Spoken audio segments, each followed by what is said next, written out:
මීට අවුරුදු 5කට 6කට කලින් ගත්තොත් අපේ CV එක තිබුණු කාරණා මොනවද? එකක් තමයි මේ ඉංග්‍රීසි භාෂාව හැසිරවීම. ඊට පස්සේ තව අපි ස්පෝර්ට් එකක් කරලා තියෙද තව ඒ වගේ දේවල් තිබුණා. තව ඒ අංශයන් වල තියෙන සර්ටිෆිකේෂන්ස් අනිත් පැත්තෙන් ගත්තම එක්ස්පීරියන්ස්. දැන් මේ වෙද්දි සමහර තැන් තියෙනවා සමහර රෝල්ස් වලට අවුරුදු 20ක කියන එක්ස්පීරියන්ස් එක තියෙන කෙනෙක්ගේ එක්ස්පීරියන්ස් එක සමහර වෙලාවට අවුරුදු 5ක එක්ස්පීරියන්ස් තියෙන කෙනෙක්ට කවර් කරන්න පුළුවන්කම තියෙනවා. එතකොට ඔතනම එක පොයින්ට් එකක්. ඔව්. අනිත් පැත්තෙන් ගත්තම දැන් එකක් තමයි AI එක්ක වැඩ කරන්න පුළුවන් හැකියාව. මේක CV එකේ තියෙන්න ඕන. දැන් අපි කවුරු හරි අපිට එනවනම් දැන් අපි උදාහරණයක් විදිහට ගමු ඉංජිනේර කෙනෙක් කෙනවා. එයා කියනවා මම AI පාවිච්චි කරන්නේ නැහැ. සොෆ්ට්වෙයාර් ජොබ් එකකට තමයි මේ ඇප්ලයි කරන්නේ. ඔයා හිතන්නේ අපි ගන්නවද නැද්ද?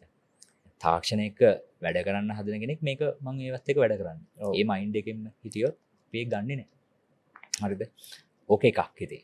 ඊට පස්සේ ගත්තම අපි දැන් අපි ටූල්ස් ටික තියෙනවනේ. අපිට ඕන හිතන්න පුළුවන් මිනිස්සු. ටූල් එක වැඩ කරන්න. ඔව් ටූල් එක වැඩ කරන්න හිතන්න පුළුවන් මිනිස්සු. එතකොට අපි බලනවා ඇනලිටිකල් මයින්ඩ් එක. ඊට පස්සේ අනිත් එක අපි ෆයිනලි අපි දැන් ටීම් එකක් හදනවා නම් කම්පැනි එක බිල්ඩ් අප් කරනවා කියන්නේ මේ එම්ප්ලොයිස්ලා හියුමන් රිසෝස් එක කියන එක අතිශය වැදගත්. මොකද ආයතනයක් ගොඩනගන්නේ මිනිස්සු.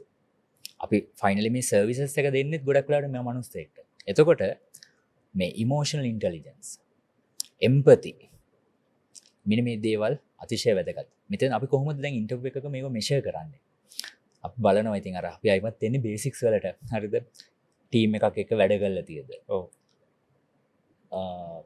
කමියුනිකේෂන් ඊට පස්සේ ක්‍රීඩාවක් කළා තියෙද. මොකද දැන් ක්‍රීඩාව මේ වගේ දේවල් අපි යුනිවර්සිටි එකක ඉස්කෝලේ එක මේ වගේ දේවල් ඇතුලෙන් අපි ඉගෙන ගන්නවා. දිනන්න, පරදින්න, තව කෙනෙක්ගේ මතයක් ඉවසන්න, දරා ගන්න. ඔව් දරා ගැනීම මේ වගේ ගොඩක් දේවල්. එතකොට දැන් අපි කම්පැනියක් බිල්ඩ් අප් කරනකොට අපිට මෙන්න මේව තමයි කන්සිඩර් කරන්න වෙන්නේ. ලාභ තියෙනවා, පාඩු තියෙනවා, ප්‍රශ්න තියෙනවා. ප්‍රශ්න තියෙනවා මිනිස්සු එක්ක කොහොමද වැඩ කරන්නේ? දැන් කස්ටමර් බැනගෙන එනවා නම් දැන් අපිට අනිත් පැත්තට ගහලා දාන්න පුළුවන්. එතකොට ඒ වගේ දැන් එම්පති තව වැඩ කරන්නේ තවත් එක මිනිස්සෙක් එක්ක. මිනිස්සුන්ගේ ප්‍රශ්න තියෙනවා. රොබෝල නෙවෙයි. කියන්නේ හැමදාම වැඩ කරන්නේ ප්‍රශ්න එක. ඔව්.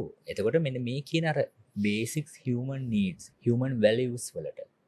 මොකද ඕව නැති වුණාම තමයි ඔය වටිනකම තේරෙන්නේ. සානිත් එක දැන් ලංකාවේ ප්‍රශ්න විතරක් නෙමෙයි. ඔව්. වෙන රටක වෙන ප්‍රශ්නයකුත් අපිට බලපානවනේ. එතකොට ඒවට අපි ඇඩ්ජස්ට් වෙන්න ඕන. ඔව්. ඉතින් උපේක්ෂාව, ඇඩැප්ටබිලිටි ඒක තමයි ව්‍යාපාරයක් ගොඩනගද්දිද මේ ජීවිතේටම. ඔව්.